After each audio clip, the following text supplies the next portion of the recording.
Alors, au niveau du matériel, moi je suis sur du lit col plat classique parce que en fait ça laisse les parents un petit peu libres de se tromper sans que ça impacte trop le poney par rapport à un lit col en corde américain dit éthologique. Voilà, après ils ont des longes classiques, hein, basiques. J'ai travaillé beaucoup avec des bardettes au départ ou des petites selles avec étrier à coque, etc., etc. Et je trouvais que les enfants en fait étaient rarement bien positionnés. Parce que comme ils se tiennent à la poignée devant, ils se ferment en fait la cage thoracique puisqu'ils rapprochent leurs mains devant. Et depuis 30 ans, en fait, j'ai fait faire des petits surfaits de voltige sur mesure. Et du coup, bah, là, j'en ai fait faire plein, des surfaits de voltige qui laissent aussi le garrot fonctionner. Ils ont des petits tapis en feutre pour amortir et puis des petits tapis en mouton en fait pour le confort des fesses de l'enfant.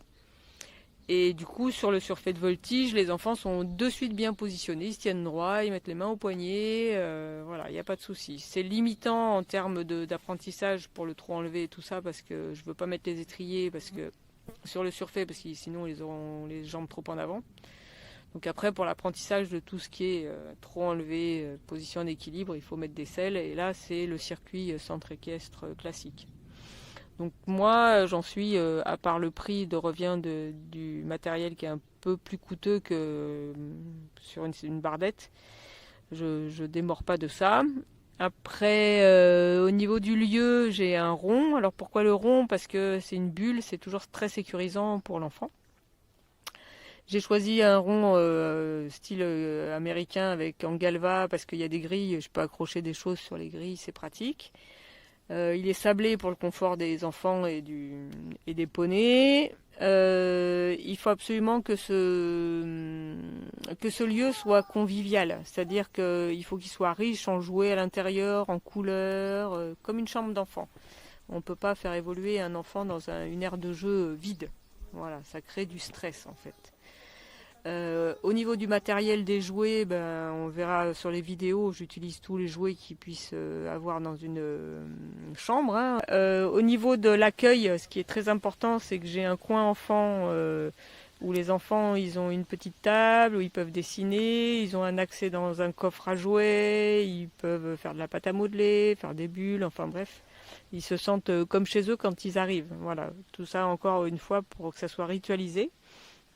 Ils ont des jouets dehors, donc des petits jeux, des petits poneys, des toboggans, pour qu'ils puissent se détendre avant et après. C'est important qu'il soit toujours dans une notion de plaisir, cet enfant. Voilà, et comme ça permet d'être dans un milieu sécurisé, de parler avec les parents, et l'enfant joue, donc on n'est pas toujours à chercher où il est, qu'il passe les clôtures, etc., etc.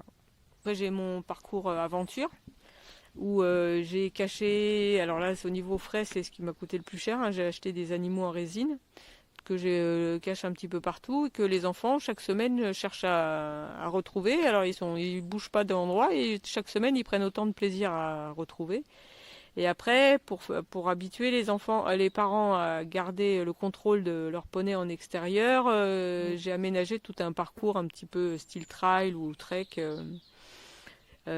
Avant-gardiste avec passage dans l'eau, passage sur un pont à bascule, passage sous un tunnel, etc., etc. J'ai un Mikado à chatouille. Alors à chaque fois je mets un nom rigolo sur les activités. Où là du coup les enfants sont fiers de leurs parents parce qu'ils arrivent à bien conduire leur poney et en même temps ils sont toujours occupés les enfants à chercher où sont les animaux. Voilà, donc ça aussi ça a été une idée très porteuse de plaisir.